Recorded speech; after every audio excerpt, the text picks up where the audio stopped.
오늘 우리가 함께 살펴볼 마태복음 15장의 말씀은 결례에 대한 이야기입니다.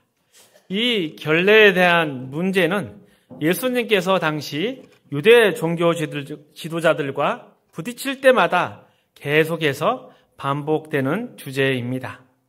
결례 또는 정결법이라 불리는 이 규칙은 우리가 생각하는 것보다 당시 유대 사회에서는 훨씬 더 중요하게 여겨졌습니다. 물론 유대 사회의 중심은 율법에 있습니다. 하지만 정결 규례는 그 율법 안에서도 실제 생활 속에서 어떻게 행동해야 하는지를 정해주는 아주 중요한 규칙들이었습니다. 그래서 이 정결 규례는 단순히 종교 의식에만 쓰이는 것이 아니라 유대 사회 전체를 형성하고 유지하는 하나의 이념과 같은 규칙이었습니다. 쉽게 말해서 이 정결의 법들은 유대 사회의 질서를 지키는 경계선이자 그 사회를 하나로 묶는 울타리와 같은 역할을 했습니다.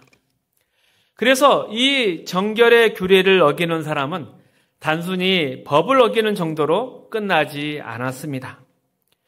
유대 사회에서 이 정결 규례를 어기는 사람은 사회의 질서를 무너뜨리는 위험한 사람으로 취급했습니다. 지금 우리 식대로 말을 하자면 반인륜적인 범죄자나 국가의 아주 중요한 법을 어긴 사람처럼 여겼던 것입니다. 이처럼 유대인의 정결 규례는 아주 민감하고 중요한 문제였습니다. 그런데 예수님께서 이 규례들에 대한 질문을 하시고 때로는 정면으로 도전을 하셨습니다. 왜냐하면 유대인들은 그 정결의 규례의 본래의 의미는 잊어버리고 겉모습을 지키는데 치중했기 때문입니다. 그래서 예수님은 이 잘못된 모습을 바로잡고 참된 신앙이 무엇인지를 가르쳐 주시기를 원했습니다. 하지만 이런 예수님의 모습은 당시 종교 지도자에게 불편하게 느껴졌고 결국 예수님을 향한 적대감으로 이어졌습니다. 마가복음 1장에 가보면 나병 환자를 고치는 사건이 등장합니다. 우리 함께 읽어보겠습니다. 40절에서 45절 말씀입니다. 한 나병 환자가 예수께 와서 꿇어 엎드려 간구하여 이르되 원하시면 저를 깨끗하게 하실 수 있나이다. 예수께서 불쌍히 여기사 손을 내밀어 그에게 대시며 이르시되 내가 원하노니 깨끗함을 받으라 하시니 곧 나병이 그 사람에게서 떠나가고 깨끗하여진지라. 곧 보내시며 엄히 경고하사 이르시되 삼가 아무에게도 아무 말도 하지 말고 가서 내 몸을 제사장에게 보이고 내가 깨끗하게 되었으니 모세가 명한 것을 드려 그들에게 입증하라 하셨더라. 그러나 그 사람이 나가서 이 일을 많이 전파하여 널리 퍼지게 하니 그러므로 예수께서 다시는 드러나게 동네에 들어가지 못하시고 오직 바깥 한적한 곳에 계셨으나 사방에서 사람들이 그에게 나아오더라. 예수님께서 나병 환자를 고쳐주신 후에 이렇게 당부를 하십니다. 아무에게도 말하지 말고 제사장에게 가서 정결 예식에 따라 예물을 드려라. 하지만 이 나병 환자는 너무나 기쁜 나머지 그만 예수님께 나병을 고침받았다 이 사실을 여기저기 퍼뜨리고 말았습니다. 그 결과 예수님은 다시 공개적으로는 그 마을에 들어가실 수 없었고 사람들의 시선을 피해 외진 곳에서 한적한 곳에서 지내셔야만 했습니다. 왜 이런 일이 생겼을까요? 당시 유대 사회에서는 나병은 단순한 병이 아니었습니다. 육체적인 병일 뿐만 아니라 사회적으로도 큰 의미가 있었습니다. 나병에 걸리면 제사장이 그 사람을 부정한 자라고 선언했습니다.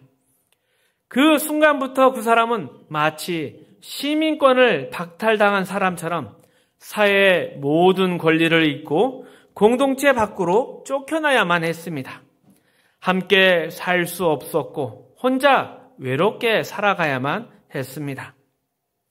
만약 어쩔 수 없이 사람들이 그곳을 지나가야 한다면 부정하다, 부정하다 이렇게 외치고 스스로 사람들에게 경고하면서 다른 사람들이 피해갈 수 있도록 해야만 했습니다.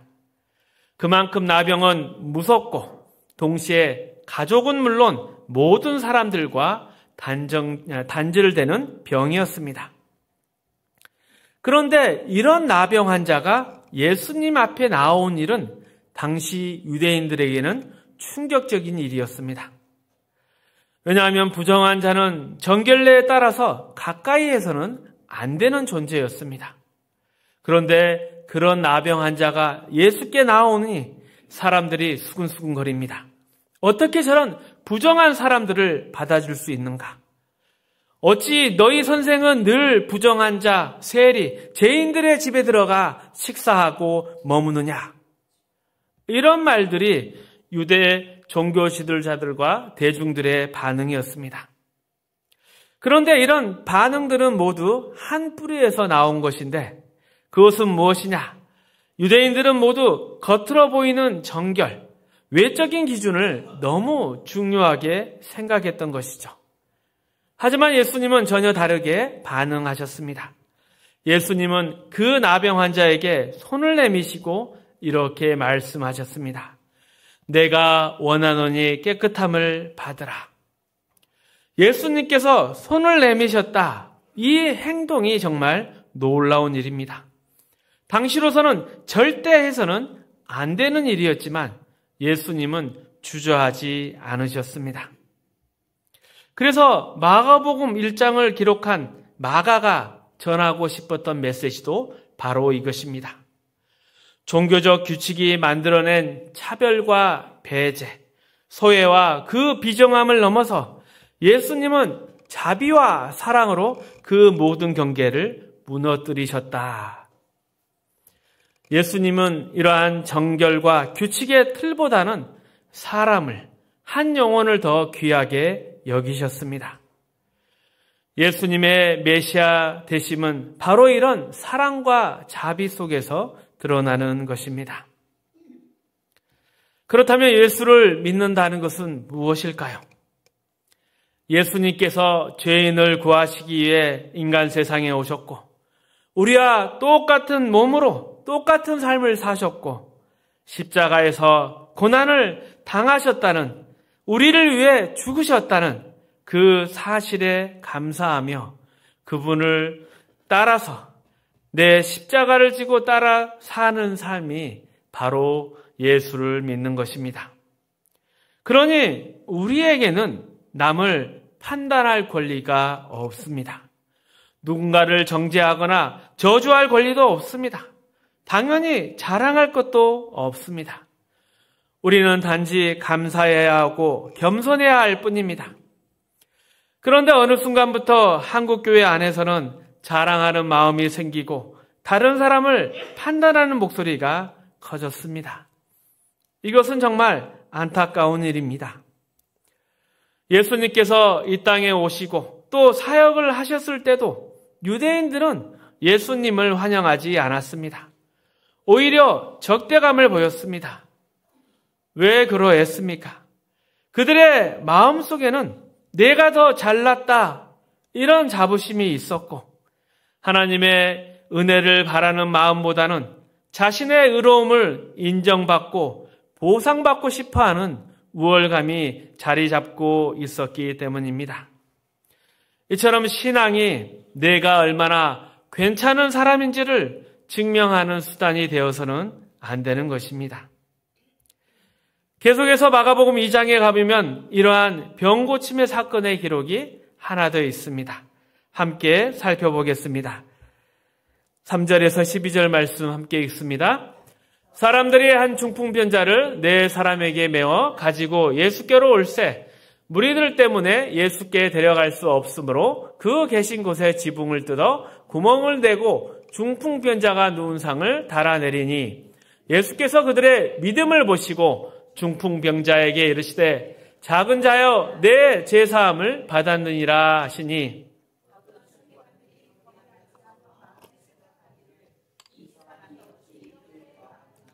신성 모독이로다. 오직 하나님 한 분 외에는 누가 능히 죄를 사하겠느냐. 그들의 속으로 이렇게 생각하는 줄을 예수께서 곧 중심에 아시고 이르시되 어찌하여 이것을 마음에 생각하느냐. 중풍병자에게 내 죄사함을 받았느니라 하는 말과 일어나 내 상을 가지고 걸어가라 하는 말 중에서 어느 것이 쉽겠느냐. 그러나 인자가 땅에서 죄를 사하는 권세가 있는 줄을 너희로 알게 하려 하노라 하시고 중풍병자에게 말씀하시되 내가 내게 이르노니 일어나 내 상을 가지고 집으로 가라 하시니 그가 일어나 곧 상을 가지고 모든 사람 앞에 나가거늘 그들이 다 놀라 하나님께 영광을 돌리며 이르되 우리가 이런 일을 도무지 보지 못하였다 하더라.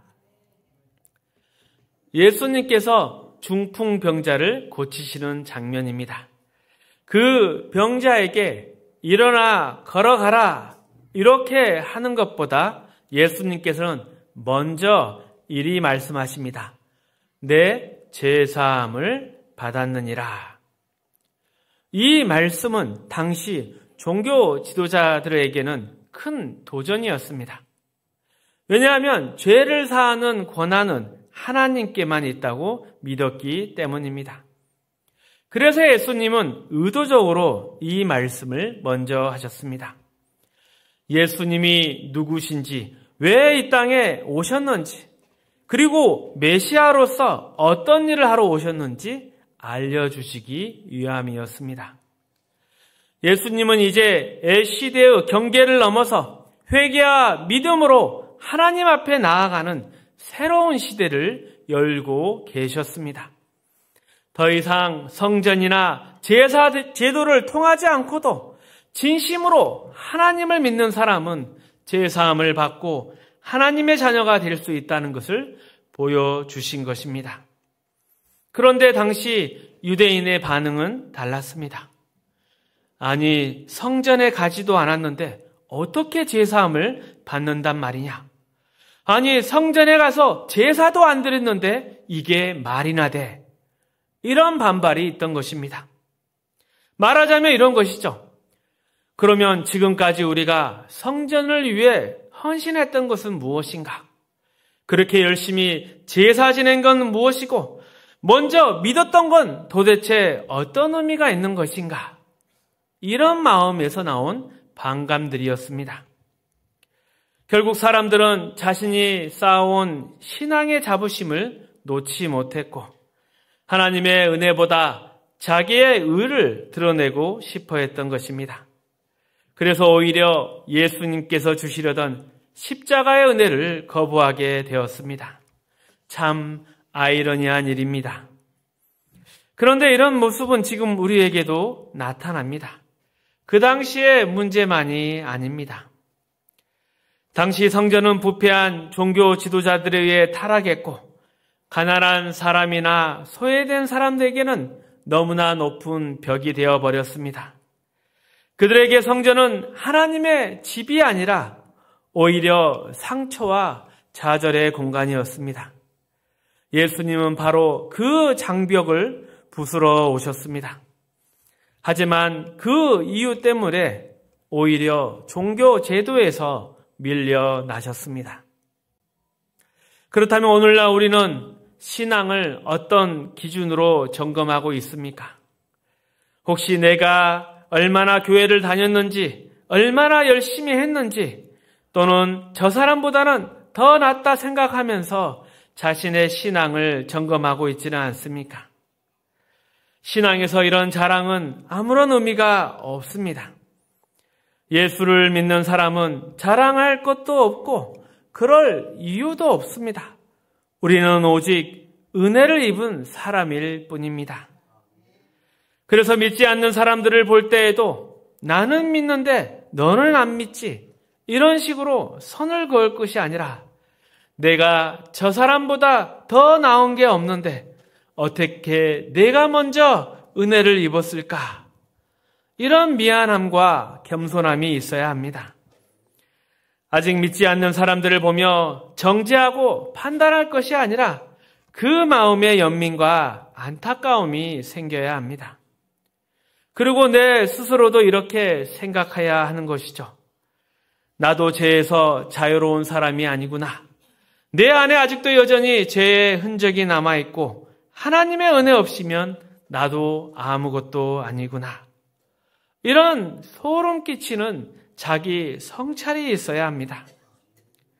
하지만 지금의 한국교회는 자랑과 성공만을 말하고 더 큰 교회, 더 능력 있는 교회, 더 큰 영향력만을 외치고 있습니다. 이것은 안타까운 우리의 현실입니다. 오늘 우리가 함께 보고 있는 마태복음 15장의 말씀도 앞에서 나눈 이야기들과 같은 맥락입니다. 예수님께서 말씀하신 참된 정결은 겉을 씻는 것이 아니라 내 마음을 씻는 것입니다. 손을 씻고 그릇을 닦는 외적인 결례보다 우리의 마음과 영혼, 내면이 깨끗한지를 먼저 돌아보라는 말씀입니다. 예수님께서 유대인들을 꾸짖을 때 자주 쓰셨던 표현이 있습니다. 바로 회칠한 무덤입니다. 겉으로 보기에는 깨끗하고 보기 좋지만 안에는 썩은 뼈와 썩은 냄새가 진동한다는 것이죠. 혹 우리의 신앙도 그렇지 않을까요? 겉으로 보기엔 열심히 믿는 것 같아도 속이 썩어 있다면 그것은 참된 신앙이 아닙니다.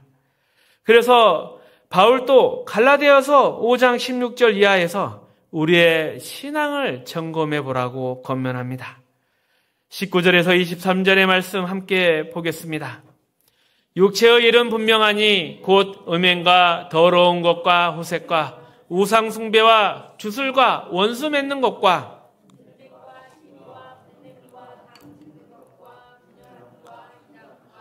투기와 술취함과 방탕함과 또 그와 같은 것들이라. 전에 너희에게 경계한 것 같이 경계하노니 이런 일을 하는 자들은 하나님의 나라를 유업으로 받지 못할 것이요 오직 성령의 열매는 사랑과 희락과 화평과 오래 참음과 자비와 양성과 충성과 온유와 절제니 이 같은 것을 금지할 법이 없느니라. 본문에 나오는 이 갈라디아서 5장에 나오는 성령의 열매들, 즉 사랑, 기쁨, 평화와 같은 것들은 우리의 신앙의 목표는 아닙니다. 그것은 신앙 안에서 자연스럽게 열리는 열매입니다. 열매는 나무가 건강하면 저절로 맺히는 것입니다. 우리 안에 성령님이 계시면 당연히 나타나는 결과들입니다. 그런데 우리는 신앙생활할 때 자꾸 겉모양이나 형식에 집착하고 있습니다. 누가 옳은 말을 하거나 누가 열심을 내는 모습을 보면 저 사람 신앙 좋구나 이렇게 쉽게 판단을 합니다. 하지만 어찌 보면 그때가 가장 조심해야 할 때입니다. 바울도 빌립보서 2장 1절 이후에 이렇게 경고를 합니다. 그리스도 안에서 위로나 권면, 사랑의 교자가 있다면 너희는 더욱 겸손하고 조심해야 한다. 마태복음 7장 22절 이후에도 이렇게 말씀하십니다. 주여, 우리가 주의 이름으로 선지자 노릇하고 귀신도 쫓아내고 많은 능력을 행하지 않았습니까? 그런데 예수님의 대답은 충격적입니다. 내가 너희를 도무지 알지 못하느니 불법을 행하는 자들아, 내게서 떠나가라. 왜 이런 일이 생겼습니까? 그들은 겉으로 보기에는 신앙인처럼 보였지만 실제로는 그 속내는 그렇지 않았습니다. 그들은 신앙을 겉모습으로, 겉으로 드러나는 능력으로, 힘으로 여겼던 것입니다. 그러나 하나님이 보시는 것은 겉모습이 아니었습니다. 무슨 일을 했느냐가 아니라 왜 했느냐, 어떤 마음으로 했느냐가 중요한 것입니다. 그렇다면 우리에게 가장 먼저 필요한 것이 무엇일까요? 그것은 희생입니다. 그리고 겸손입니다. 그런데 안타깝게도 오늘날 한국교회는 이 두 가지가 많이 사라졌습니다. 겸손보다는 자랑이 많아졌고 희생보다는 인정받고 싶어하는 마음이 앞서고 있습니다. 하지만 우리는 자랑할 수 없는 사람들입니다. 우리에게는 뿌리 깊은 죄성과 교만이 있기 때문에 마음을 조금만 느슨하게 가져도 금방 나는 너보다 낫다, 나는 너보다 더 잘 믿는다, 이런 우월감이 고개를 들게 됩니다. 그래서 성경은 거듭 이렇게 말씀합니다. 갈라디아서 5장 24절 26절 말씀 함께 읽습니다. 그리스도 예수의 사람들은 육체와 함께 그 정욕과 탐심을 십자가에 못 박았느니라. 만일 우리가 성령으로 살면 또한 성령으로 행할지니 헛된 영광을 구하여 서로 노엽게 하거나 서로 투기하지 말지니라. 이 말씀처럼 우리는 하나님 앞에서 또 사람들 앞에서 헛된 영광을 구하지 말아야 합니다. 남보다 나은 신앙을 자랑하려 하지 말고 겸손히 또 조용히 하나님 앞에 나아가야 합니다. 신앙의 핵심은 자랑이 아닙니다. 신앙의 진짜 핵심은 십자가 아래에서 조용히 입을 닫고 숨고 무릎 꿇는 것입니다. 우리가 얼마나 큰 목소리를 내는지, 얼마나 큰 꿈을 말하는지, 얼마나 열심히 활동하는지가 중요한 것이 아닙니다. 정말 중요한 것은 내 마음과 다른 사람들에 대한 태도를 얼마나 잘 다스리고 있는가입니다. 신앙의 시작이자 끝은 모든 것을 감수하는 마음입니다. 얼마나 많이 참고 견디며 묵묵히 사랑을 실천하느냐가 진짜 신앙의 척도입니다. 가끔 차를 타고 산길을 지나다 보면 산 중턱에 조용히 서 있는 송전탑이 눈에 들어올 때가 있습니다.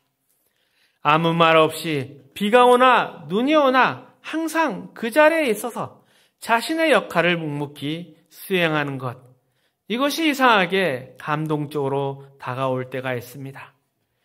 그게 바로 신앙인의 모습이 아닐까요? 신앙은 어디로 나다니고 무엇을 행하고 무엇을 보여주는가가 아니라 이러한 전봇대처럼, 이러한 성전탑처럼, 신호등처럼 누군가를 위해 묵묵히 제 자리를 지키는 것, 그 자리에 있음으로써 하나님이 일하실 수 있게 해드리는 것, 그것이 신앙입니다. 예수님 당시의 유대인들이 결례법이나 제사법, 율법 전체를 가지고 자신들이 더 낫다고 자랑하고 하나님의 은혜로 세운 법들을 오히려 차별의 울타리로 만들어 버렸듯이 오늘날 한국교회도 크게 다르지 않는 상황이 되어버렸습니다. 나는 어느 교회에 다닌다, 우리의 교회 목사님은 누구다 하는 말이 자랑이 되어버렸습니다. 그런데 정작 중요한 것은 내가 어떤 교회를 다니느냐, 우리 목사님이 누구냐, 이것이 아니라 내가 실제의 삶에서 어떻게 살고 있느냐입니다. 신앙인의 실력, 그것은 말이 아니라 삶으로 드러나는 것입니다. 왜 큰 교회가 생겼습니까? 어쩌면 숨기 좋고 드러나지 않아도 되기 때문일지도 모릅니다. 혹시 우리도 그런 마음으로 교회를 찾는 건 아닌지 생각해 보아야 합니다. 말씀을 정리하겠습니다. 오늘 본 마태복음 15장의 말씀은 겉을 씻는 정결이 아니라 마음을 씻는 참된 정결에 대한 이야기입니다. 예수님은 나병 환자, 중풍병자를 고치시며 외적인 율법보다 사람의 마음, 그 영혼을 보셨습니다. 당시 유대인들은 정결 규례나 제사법을 지키는 것으로 자신이 더 낫다고 생각하고 그런 우월감 속에서 은혜를 거부했습니다. 하지만 예수님은 그런 종교적 경계를 넘어 자비와 사랑으로 죄인을 품으셨고 믿음으로 제사함을 받는 새로운 길을 열어주셨습니다. 우리 역시 신앙을 자랑하거나 남을 판단하는 기준으로 삼기보다는 늘 겸손과 감사의 자세로 살아가야 합니다. 신앙의 핵심은 드러내는 것이 아니라 십자가 아래에서 입을 닫고 묵묵히 자리를 지키는 삶입니다. 겉모습보다 내면을 돌아보고 하나님께서 일하실 수 있도록 자신의 자리를 잘 지키는 멋진 신앙인이 되시기를 축복합니다.